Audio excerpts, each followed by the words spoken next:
하나님 말씀 우리가 함께 읽는데요, 너무 잘 아는 말씀이지만 제가 이 말씀을 읽다가 은혜를 받아서 그 말씀을 준비하게 됐어요. 로마서 8장이에요. 로마서 8장.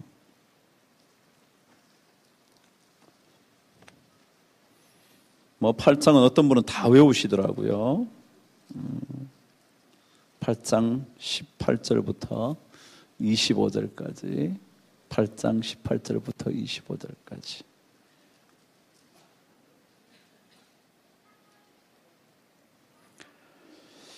여러분, 제가 어느 말씀에 은혜를 받았는지 한번 맞춰보세요. 18절부터 25절까지 읽다가 목사님이 여기서 은혜 받았나 봐 라고 한번 맞춰보시고, 만일 제가 여기에 은혜 받았다는 사실과 여러분이 생각한 것 딱 맞았다면 손을 들어주시면 그분에게만 떡을 드리도록 하겠습니다. 네. 저와 함께 18절부터 유명한 말씀이지만 함께 읽도록 하겠습니다. 시작. 생각하건대 현재의 고난은 장차 우리에게 나타날 영광과 비교할 수 없도다. 피조물이 고대하는 바는 하나님의 아들들이 나타나는 것이니 피조물이 허무한데 굴복하는 것은 자기 뜻이 아니요 오직 굴복하게 하시는 이로 말미암음이라. 그 바라는 것은 피조물도 썩어짐의 종노릇한 데서 해방되어 하나님의 자녀들의 영광의 자유에 이르는 것이니라. 피조물이 다 이제까지 함께 탄식하며 함께 고통을 겪고 있는 것을 우리가 아느니라. 그뿐 아니라 또한 우리 곧 성령의 처음 익은 열매를 받은 우리까지도 속으로 탄식하여 양자될 것 곧 우리 몸의 속량을 기다리느니라. 우리가 소망으로 구원을 얻었음에 보이는 소망이 아니니 보는 것을 누가 바라리요? 만일 우리가 보지 못하는 것을 바라면 참음으로 기다릴지니라. 아멘. 제가 3번만 질문하겠습니다. 그때 제가 무엇 때문에 이 설교를 하게 됐는지를 맞추시면, 제가 어느 구절을 읽다가 은혜 받았을 것 같습니까? 라고 물으면 여러분이 3번만 대답하셔야 됩니다. 첫 번째, 아무나 손 한 번 들고 몇 절 이렇게 얘기하세요. 자, 이쪽에 저기 손 든 분 보이네요. 몇 절? 24절? 24절. 24절 그러셨죠? 22절. 22절. 아니에요. 여기 손 들으셨어요? 25절. 그럴 줄 알았어요. 아니에요. 저기 뒤에. 몇 절이요? 18절 틀렸어요. 네, 이제 끝이에요. 더 하면 나중에 결국 답 나올 테니까. 제가 뭐 때문에 이 말씀을 준비했는가 제가 여러분을 알려드릴게요. 제가 19절을 읽다가, 전혀 아닌 줄 아셨죠? 19절을 읽다가 제가 은혜 받았어요. 잘 한번 들어보세요. 피조물이 고대하는 바는 하나님의 아들들이 나타나는 것이다. 여기에 제가 은혜를 받았어요. 이 땅에 수많은 피조물들이요, 우리를 제외하고 수많은 사람들이요, 그 사람들이 기대하는 게 있어요. 그게 뭐라고요? 하나님의 아들들의 나타남이에요. 여러분, 여기는 하나님의 아들 얘기가 아니에요. 아들은 누구예요? 예수 그리스도예요. 근데 여기는 복수로 적혀져 있어요. 뭐라고요? 하나님의 아들들이에요. 다시 말하면 누구죠? 여러분과 저예요. 여러분, 이 땅은 누구를 기다리고 있는 줄 아세요? 진짜 하나님 아들다운 사람이 나타나기를 기다리고 있어요. 그게 막 마음에 감동이 오더라고요. 그래, 맞아. 이 땅에 수많은 것들이, 수많은 사람들이 누구를 기다리고 있느냐면 하나님의 아들다운 사람들이 나타나기를 기다리고 있어요. 이 땅에 수많은 교회가 있지만 그 많은 교회들 중에 진짜 하나님의 교회 같은 교회가 나타나기를 뭐예요? 기다리고 있어요. 그게 피조물이 고대하고 있는 거라는 겁니다. 왜냐하면 피조물은 전부 다 어떤 곳에 굴복하고 사느냐면 피조물은 허무한 데 굴복하면서 사는 거예요. 왜냐하면 진짜 이 허물을 이길 수 있는 그 무언가를 보지 못했기 때문에, 하나님의 사람을 통하여 여러분 그들은 하나님을 볼 수 있나요? 없어요. 예수를 볼 수 있나요? 없어요. 누구를 볼까요? 하나님의 자녀인 우리를 보는 거예요. 우리를 보다가 저 사람들은 허물을 이기고 있는 것 같다는 것을 알아야 된다는 거예요. 그게 자기들은 기대하고 있는 겁니다. 왜요? 자기들이 살아봐야 다 허무한 거거든요. 술 마시고 진탕 밤을 새워도요 허무한 거예요. 돈을 벌었는데도요 어느 날 갑자기 너 나가 그럼 끝이라는 거예요. 그래서 허무한 거예요. 돈 버느라고 자기는 몸 바쳐 일을 했더니 가정에 와서 보니까 자식들이 그러는 거예요. 아버지는 돈 버는 기계잖아. 자기는 그러려고 돈 번 게 아닌데 정말 자식을 위해서 몸부림쳐가면서 자기의 모든 것들을 아껴가면서 자기의 간까지 다 빼놓고 살았는데 이제 와서 들어보니까 뭐라고요? 아버지 뭐 하는데? 제가 지난주 여러분에게 책 소개했죠? 무슨 책인가요? 여보 미안해요. 오늘 읽었어요. 절반 이상을 읽는데 눈물이 쏟아져서 계속 울고 있는데 더더욱이 3시에 또 전화 온 거예요. 장로님이. 그 이야기는 아버지 얘기였어요. 아버지가 가출을 합니다. 5일째 되던 날 엄마가 경찰을 찾아가서 어쩔 수 없이 부인이죠. 신고를 합니다. 하루가 지나서 들어오겠지. 자기와 아무리 다퉜지만 설마 남편이 집 나가리라고 상상도 못하고 있었죠. 남편을 마구 짓밟고 나는 짓밟는 언어를 퍼붓고 난 다음 남편이 나갔지만 설마 그래도 가출이야 했겠을까. 그런데 하루가 지나고 이틀이 지나고 3일이 지나자 가슴이 떨리기 시작하고 나흘째 되는 날 전화는 그런데 받지는 않고 소리샘으로 연결됩니다. 계속 그 소리만 나오니까 불안해 하다가 마침내 5일째 경찰에 가서 신고를 하는 이야기로 그 소설은 시작됐습니다. 한 대기업의 과장으로 있다가 소설이지만 과장으로 있다가 어느 날 갑자기 구조조정 합병을 하면서 고용이 더 이상 승계되지 않아서 마침내 잘려버리고만 한 가장의 이야기였습니다. 그래요. 여러분 다 살아봐도 허무한 거거든요. 그래서 오늘 성경은 말해요. 피조물이 다 허무한데 굴복하면서 살고 있다고. 그래서 이 피조물들의 기대하는 바는 이 허물을 벗어나서 살고 있는 사람은 없을까? 이런 허무 속에서 진정한 인생의 의미를 발견하고 사는 사람들은 없을까? 어쩌면 피조물들은 고대하고 있는지 몰라요. 저는 그래서 허무함 속에 살고 있는 그들에게 허물을 이길 수 있는 진정한 소망과 꿈과 희망을 쥐고 있는 하나님의 아들들의 태어남, 하나님의 아들의 출현, 그것을 진짜 이 사람들이 기다리고 있는 것은 아닌가. 허무한데 굴복하는 사람들은 22절 읽어보세요. 시작. 피조물이 다 이제까지 단식하며 함께 고통을 겪고 있다는 거예요. 여러분 이런 사람들에게 우리 하나님의 아들들인 여러분들이, 하나님의 자녀인 여러분들이 진짜 그들에게 허무와 고통과 슬픔과 단식을 넘어서고 있다는 것을 보여주지 않고서야 어떻게 우리가 복음을 전하겠냐. 가장 최고의 기쁜 소식을 우리가 어떻게 전할 수 있겠냐.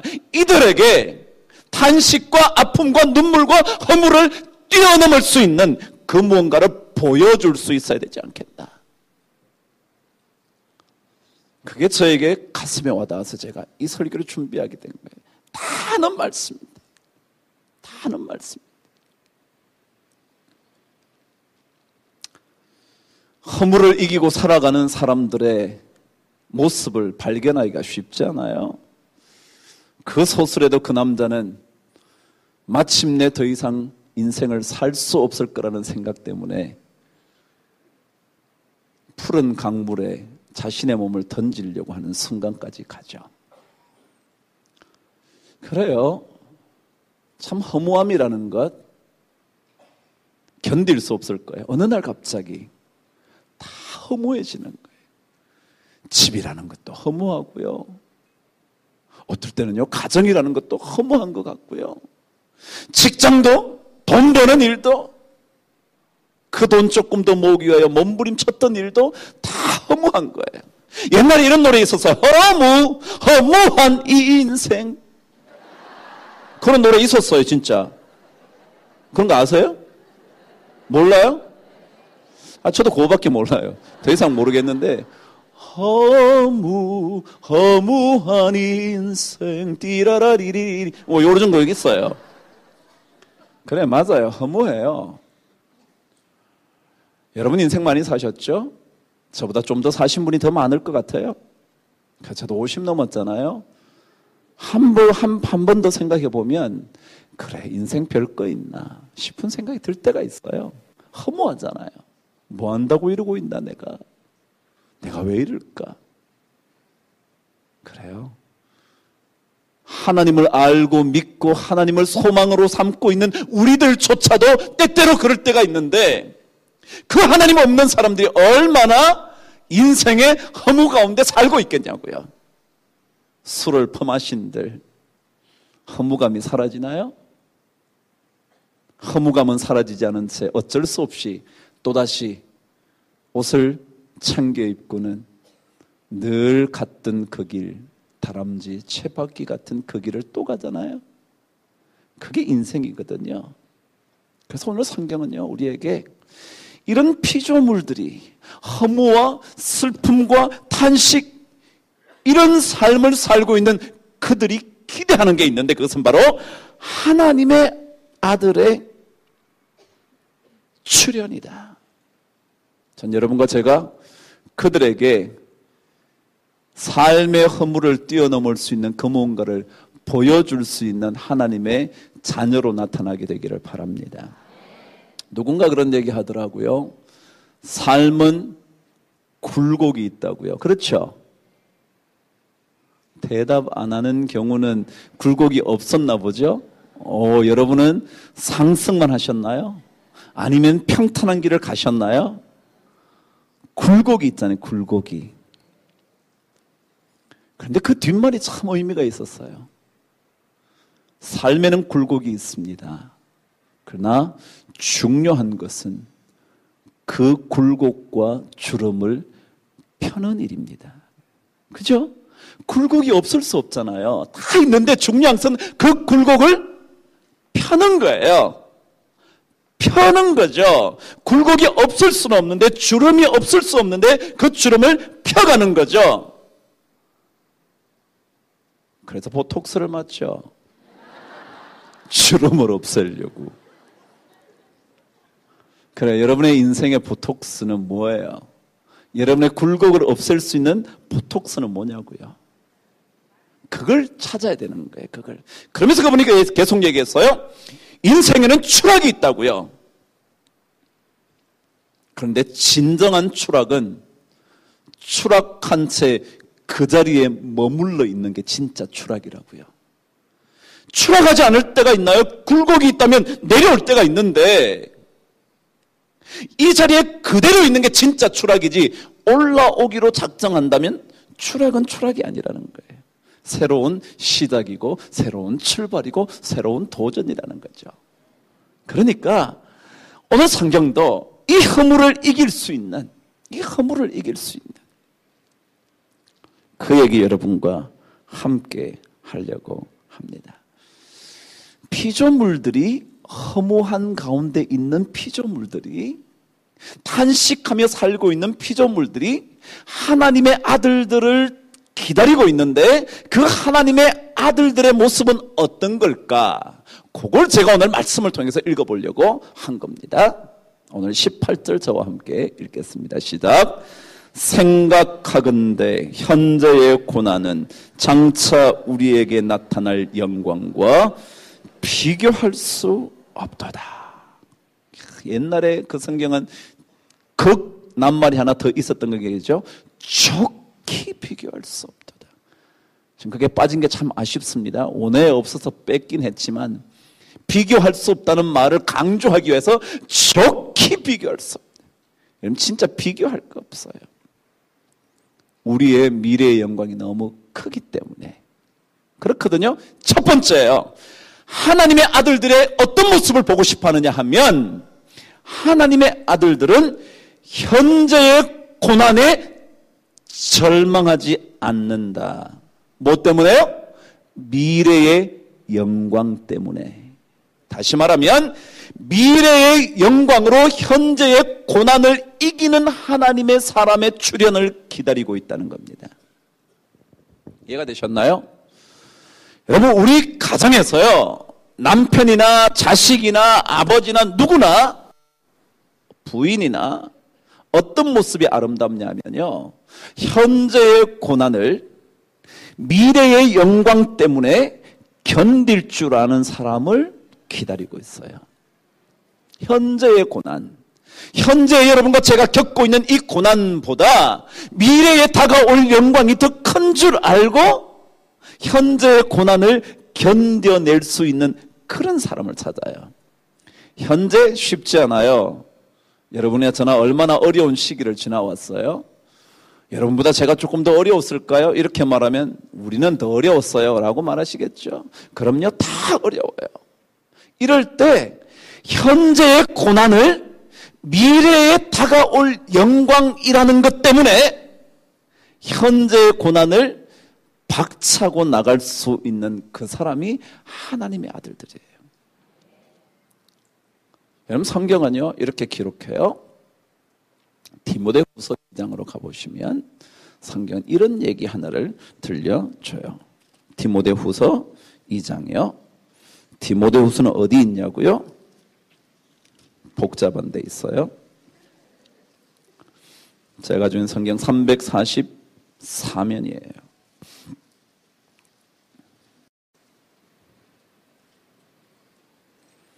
찾으셨죠? 10절부터 13절까지 한번 읽어볼게요. 천천히 잘 보세요. 시작. 그러므로 내가 택함 받은 자들을 위하여 모든 것을 참음은 그들도 그리스도 예수 안에 있는 구원을 영원한 영광과 함께 받게 하려 함이라. 미쁘다 이 말이여. 우리가 주와 함께 죽었으면 또한 함께 살 것이요 참으면 또한 함께 왕노릇할 것이요 우리가 주를 부인하면 주도 우리를 부인하실 것이라. 우리는 미쁨이 없을지라도 주는 항상 미쁘시니 자기를 부인하실 수 없으시리라. 아멘. 뭐라 그랬냐 하면 만일 우리가 주님과 함께 죽었다면, 자 보세요. 죽는다는 건 뭐예요? 현재의 고난이에요. 너무너무 힘들어서 죽을 것 같은 거예요. 죽을 것 같은 거예요. 견딜 수가 없는 거예요. 견딜 수 없는 그런 삶, 죽음 같은 삶, 이게 죽은 거예요.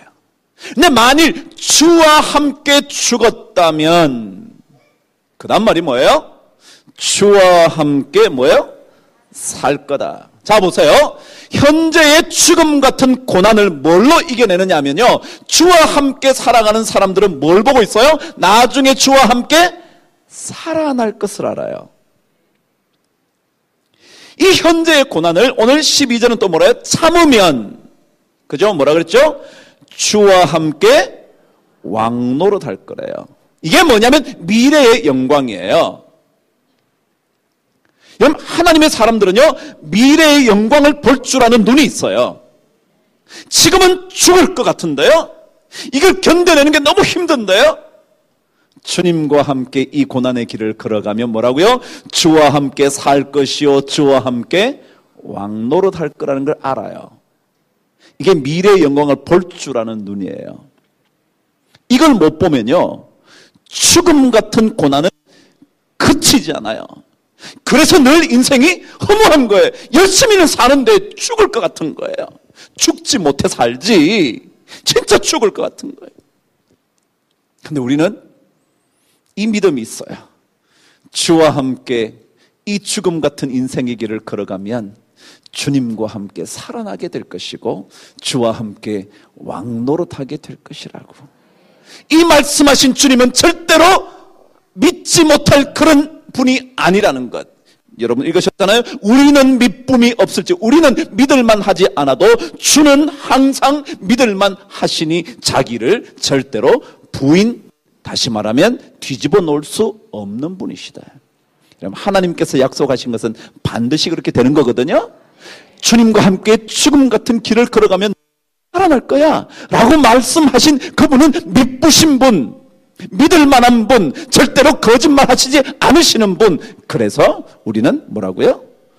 그분 따라 영광의 자리에 이르게 될 거라는 걸 알고 있어요. 그런 사람들을 피조물은 기다려요. 그래서 예수 믿는 사람들은 직장에서 어려워도 포기 안 해요. 다시 한번 하는 거예요. 잘해보겠다고, 죄송하다고, 힘내겠다고, 잘 가르쳐달라고, 제가 더 열심히 하겠다고 그러는 거예요. 왜요? 우린 뭐가 있어요? 미래의 영광이 있어요. 여러분 이런 사람 이름 들어보신 적 있나요? 에드손 아란테스 도 나시멘토. 처음 듣는 이름이죠? 이런 이름은 들어보셨나요? 펠레. 어이구, 어떻게 그건 들어보셨대요? 펠레의 본명이 에르손 아란테스 도 나시멘토 랍니다. 펠레의 원래 이름이랍니다. 근데 이름을 바꿨죠. 펠레로. 펠레의 뜻이 뭔지 아세요? 브라질어로, 브라질어라는 건 없지만 브라질은 무슨 언어를 쓴대요? 포르투갈어를 쓴다 그럽니다. 근데 그 포르투갈어 펠레라는 말은 펠레? 네. 발이란 뜻입니다. 발. 펠레가 무슨 선수죠? 네. 축구 선수죠. 그러니까 너무너무 발놀림이 좋아서 이름을 아예 발이라고 불렀다는 겁니다. 유명하죠. 펠레 이야기입니다. 자기는 어릴 때 너무 어려운 가정에 살았답니다. 13 식구가 한 집에서 살았는데 꽤 많죠? 아무도 안 놀래네요. 13명이 함께 사는데요. 지붕이 뚫어져서 비가 막 들어온 집에서 살았답니다. 얼마나 가난했는지 이해가 되시겠어요? 그럼요. 우리도 옛날에 그랬잖아요. 저도 잘 때 그 기억 아직까지 나요. 물이 떨어지기 시작해서 바가지. 그래 가져와서 여기 하나 대놓고 나면 저기 떨어져요. 저기 한 몇 개를 놓고서 물이 떨어지는 소리를 들으며 자본 적이 있어요. 뭐 그렇다고 뭐 엄청 가난했다는 뜻은 아니지만 그런 기억이 있어요. 근데 그렇게 살았답니다. 근데 그가 이런 얘기를 했습니다. 그렇기 때문에 저는 자라면서 가난이라는 것이 무엇인지 너무너무 자연스럽게 알게 됐습니다. 가난이라는 게 뭔지, 13 식구가 함께 힘겹게 살아가는 가난이라는 게 뭔지 너무너무 잘 안다는 거예요. 그러면서 가난이라는 것은 정신과 우리의 두뇌와 심지어 영혼까지 우울하게 만드는 것이라는 것을 자기는 잘 알고 있다는 거예요. 그렇죠, 여러분? 돈 없으면 진짜 힘들죠? 뭐 여러분이 그만큼 안 없어 봐서인지는 모르지만 진짜 없으면 진짜 고통스럽잖아요. 그래도 우리는 어느 정도 먹을 거 있으니까 이 정도지, 먹을 거 없으면 정말 가난이라는 것이 죽음과도 같은 걸 겁니다. 정말 정신과 마음과 육신과 영혼까지 완전히 우리를 고통스럽게 만들 수 있는 그런 인생의 독을 뿜어낸다는 사실을 저는 알고 있습니다. 우리 집은 구멍 뚫린 바구니처럼 비가 샜습니다. 하지만 새는 지붕을 가난이 아니었습니다. 잘 들으세요. 이제부터 뭐라고요? 새는 지붕이 가난이 아니었다는 거예요. 뭐가 가난이었냐? 진짜 가난이라는 게 뭐냐? 새는 지붕? 먹을 수 없는 거? 그게 진짜 가난이냐? 그게 가난이 아니라는 거예요. 가난이라는 것은 잘 맞지 않는 옷을 물려받는 것도 아니고 신을 신발이 없는 것도 아닙니다. 가난은 뗄 나무가 떨어지는 것도 아닙니다.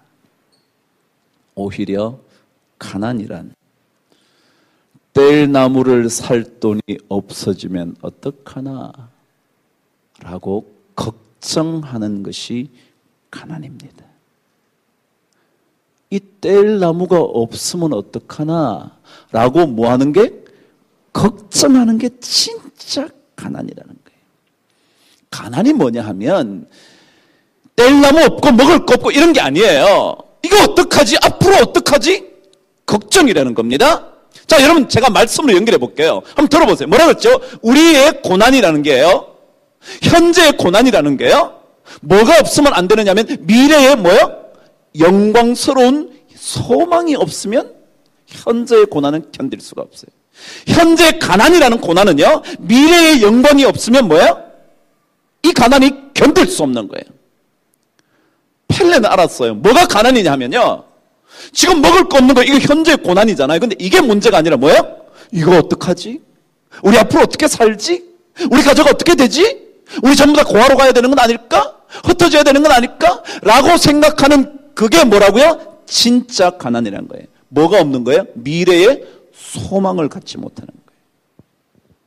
이해가 되세요? 저는 이걸 읽다가 그렇지. 가난이 뭐겠어요, 여러분? 그냥 뭐라고요? 저도 그냥 그 정도까지는 없어 보지 않았는지는 모르지만 없으면 좀 적게 먹지 라고 생각하는 거예요. 그리고 하나님께서 때가 되면 뭐 하시겠지? 채워주시겠지 라고 생각하는 거예요. 이것을 갖지 못하면 이 현재의 고난은 견딜 수 없는 고난일 거예요. 여러분은 아무래도 저와는 좀 다른 힘겨움이었을 겁니다. 그죠? 제가 그동안 있어왔던 고난 여러분과는 좀 다를 겁니다. 본인이 아니니까. 그죠? 그러니까 제가 그 고난을 견뎌올 수 있었던 것, 그건 뭘까? 여러분 제가 그랬습니다. 장로님 저 제발 좀 쉬게 해주세요. 제가 진짜 부탁했습니다. 제가 여러분에게 이런 얘기하는 거 오해하지 마세요. 제가 우리 교회에 6년 전에 왔어요. 거의 7년 다 돼갑니다.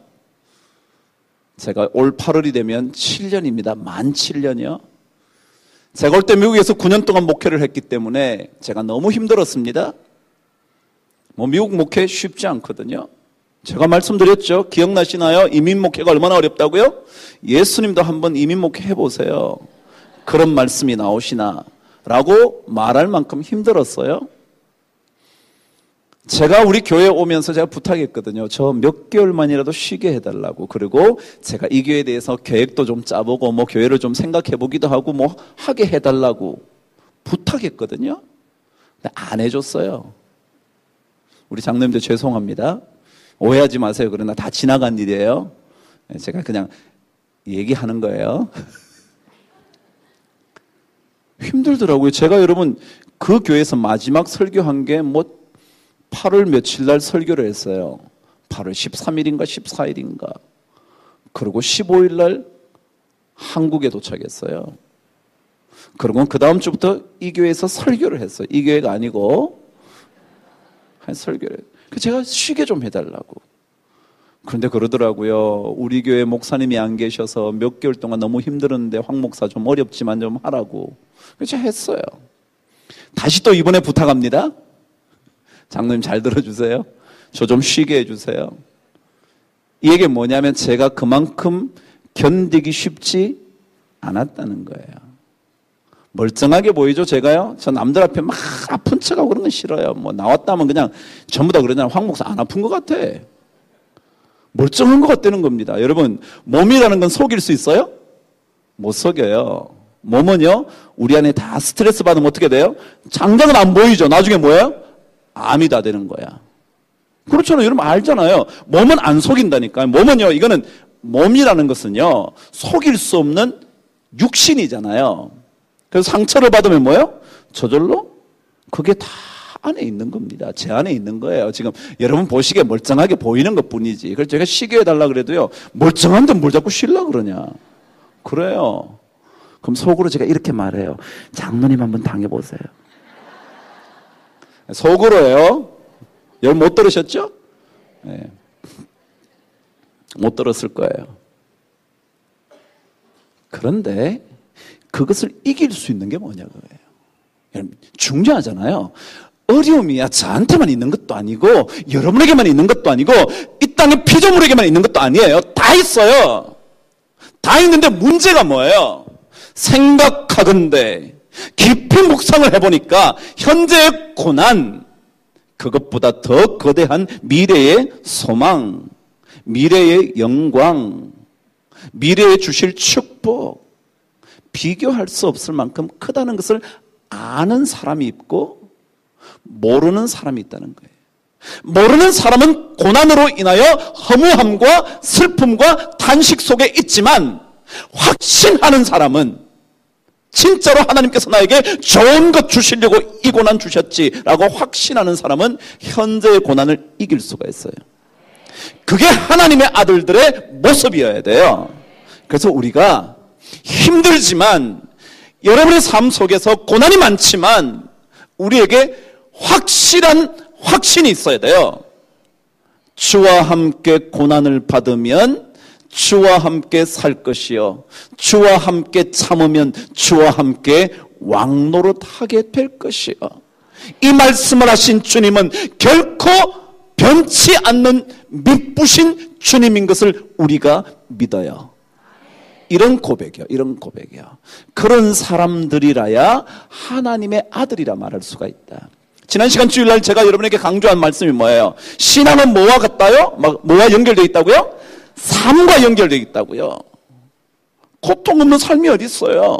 근데 이 고통이 신앙과 연결 안 되면 그러면 이 고통을 견디기가 쉽지 않아요. 술을 퍼마셔야 되고요. 마셔도 해결 안 되고요. 돈을 많이 벌어봐도 안 되고요. 안 되는 거예요. 우리에게 이 미래의 소망이요.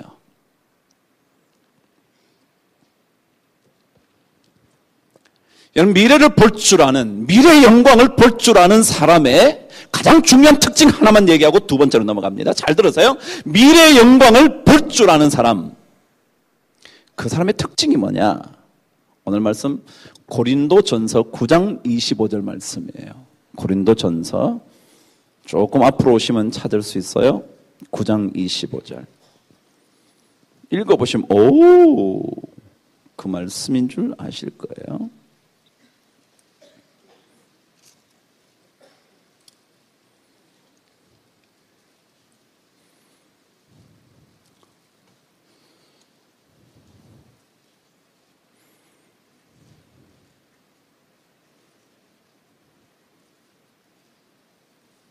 찾으셨나요? 제가 가지고 있는 성경 274면이요.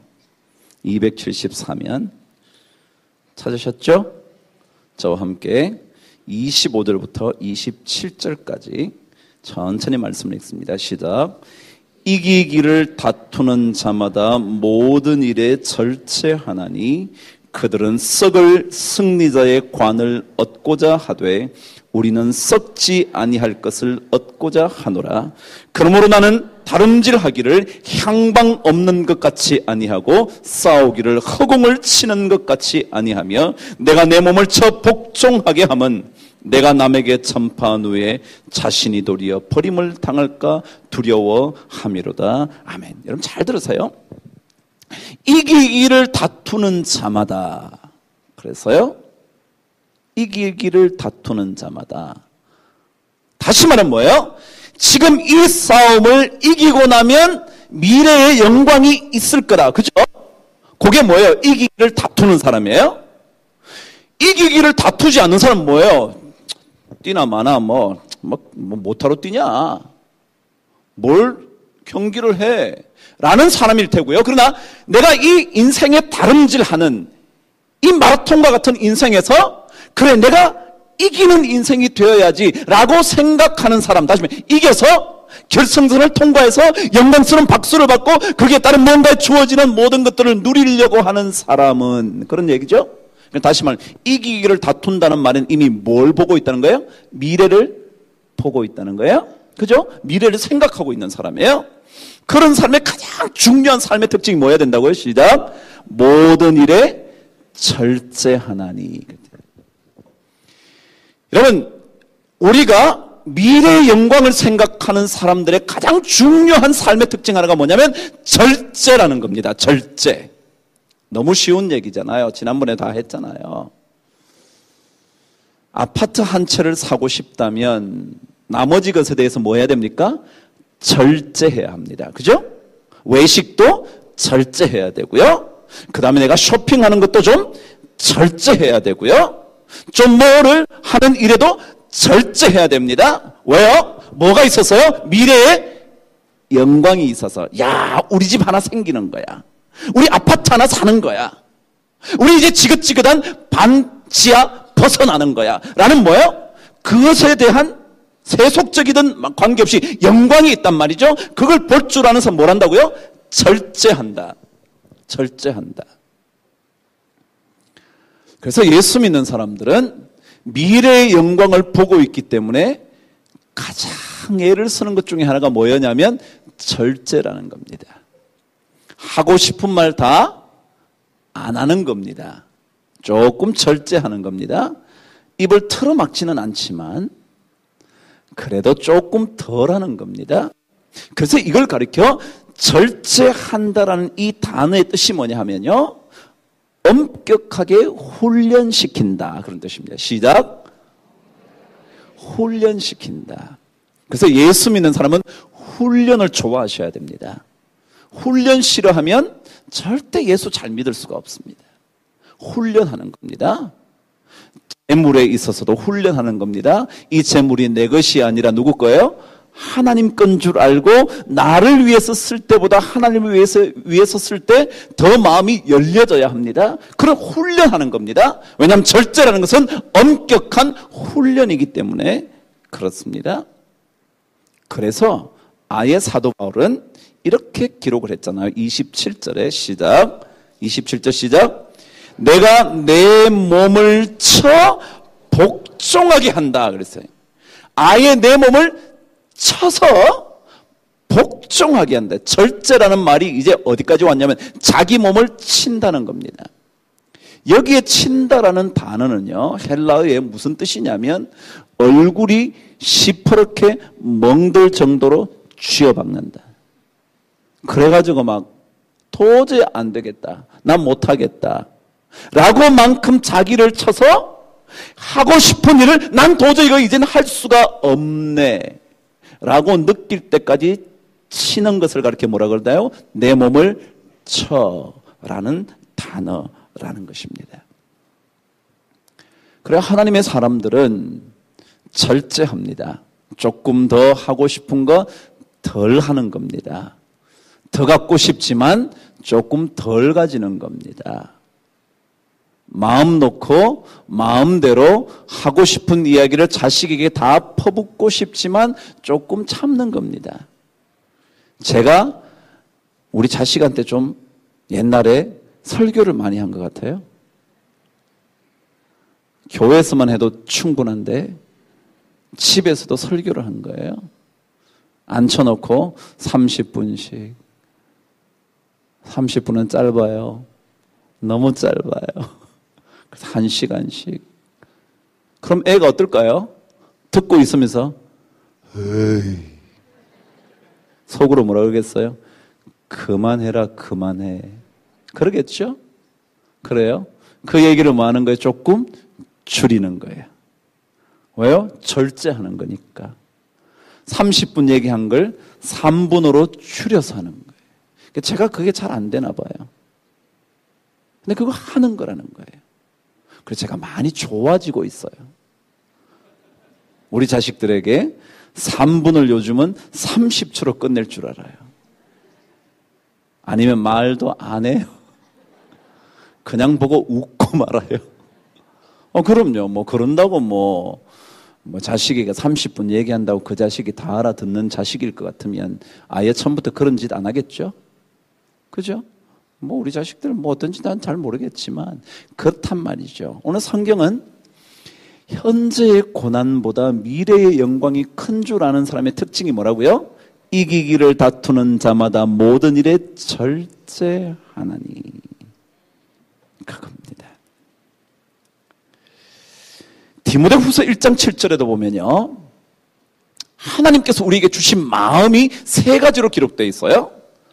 하나님께서 우리에게 주신 마음, 그게 세 가지인데요. 여러분, 얼마나 중요하길래 이 세 가지 중에 하나님께서 한 가지로 적어 놓으신 것이 뭐냐면 절제라는 거예요. 디모데후서 1장이에요. 우리 아까 디모데후서 2장 가셨죠? 1장. 343면.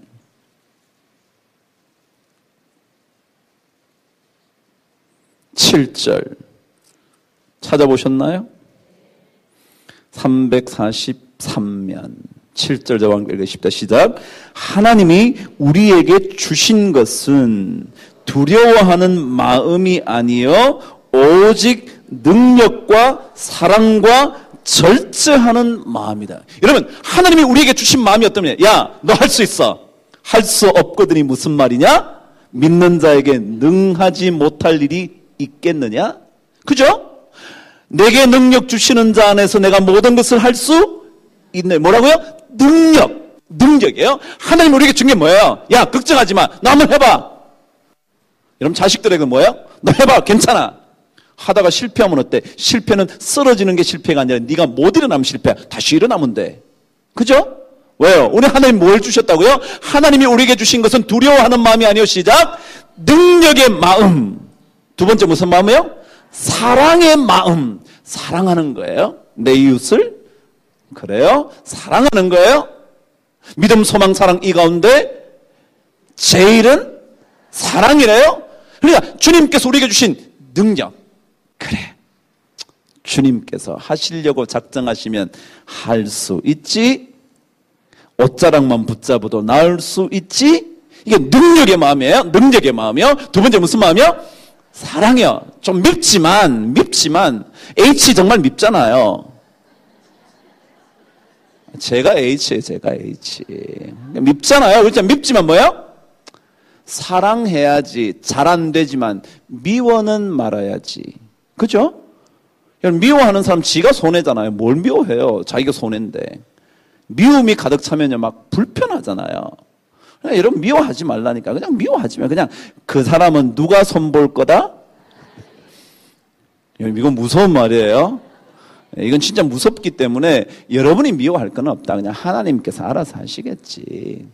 미워하지 말고 여러분 사랑을 하는데 사랑이 잘 안 되면 미워는 마라. 네? 그죠? 네, 그죠? 두 번째까지 그 마음인데 세 번째 무슨 마음이래요? 하나님이 우리에게 주신 건 두려워하는 마음이 아니에요. 오직 능력과 사랑과 시작 절제하는 마음이다. 여러분, 하나님이 우리에게 주신 마음 중에요. 얼마나 이 절제가 중요하면 세 가지 중에 이걸 선택하셨을까? 저는 이 말씀을 읽다 여러분 그냥 읽으셨는지 몰라요. 와, 하나님께서 우리에게 그래. 할 수 있다 하시니는 나의 능력 주 하나님. 그래요. 이만큼 능력의 하나님이 능력을 주실 수 있는 그분이 우리에게 뭘 요구하느냐면 절제해라. 절제. 여기에 절제라는 말은요, 앞에 나온 절제라는 단어와 다른 히브리어를 쓰고 있어요. 똑같지 않아요. 다른 헬라어인데 이 뜻은 뭐냐 하면 아까 뭐라 했어요? 엄격한 훈련이라 그랬죠? 그죠? 요 단어는 무슨 뜻이냐 하면 자기 스스로를 자제시킨다. 그죠? 아까 얘기한 똑같죠? 아까는 엄격한 훈련인데 스스로 뭐 한다고? 이거는 자제시킨다. 스스로 제어하는 거예요. 이쪽 길로 가려는 거 뭐예요? 가면 안 되지. 이 길은 안 좋은 길인데 하나님께서 기뻐하시는 길이 아닌데 라고 발걸음을 멈추는 거예요. 거기까지 갔다가도 되돌아오는 거예요. 아셨죠? 술잔을 받아들고 건배하고 안 마시는 거예요. 모르겠어요. 이게 술 마시는 분 계신지 모르지만 건배하시고 안 마시면 되잖아요. 그리고 옆 사람이 야, 네 한 잔 더 마셔라. 야. 그러면 되잖아요. 어려워요? 전 그거 잘해요. 처음부터 저는 제 친구들 안 따라주지만 형택이는 이미 목사니까 안 따라줘. 제 친구들이요. 절대.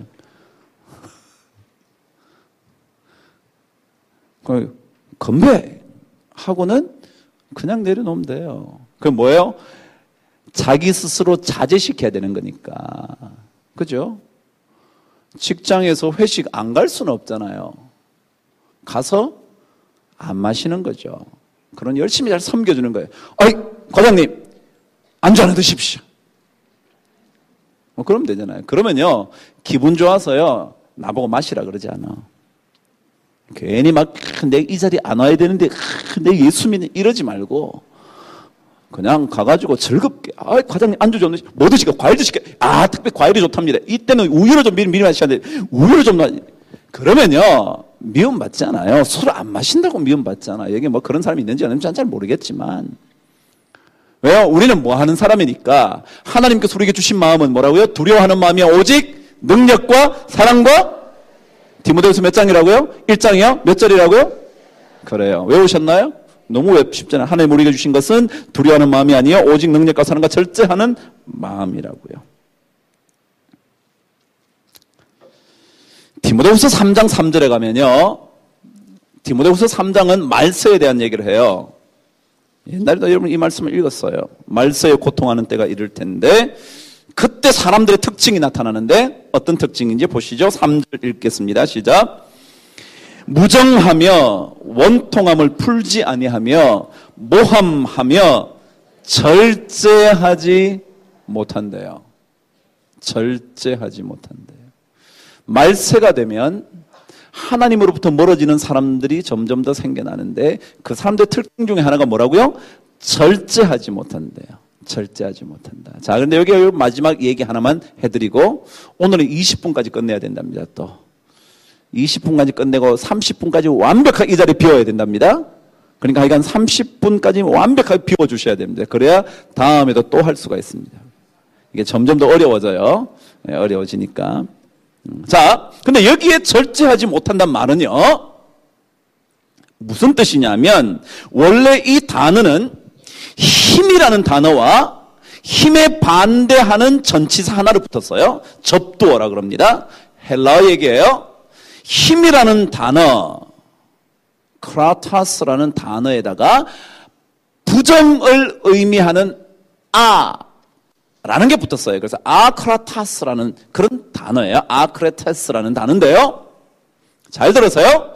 다시 말하면 힘이 있는데 이 힘을 함부로 써서 이 힘을 제대로 움직여야 되는데 제대로 못 움직이는 것을 뭐라 그런다고요?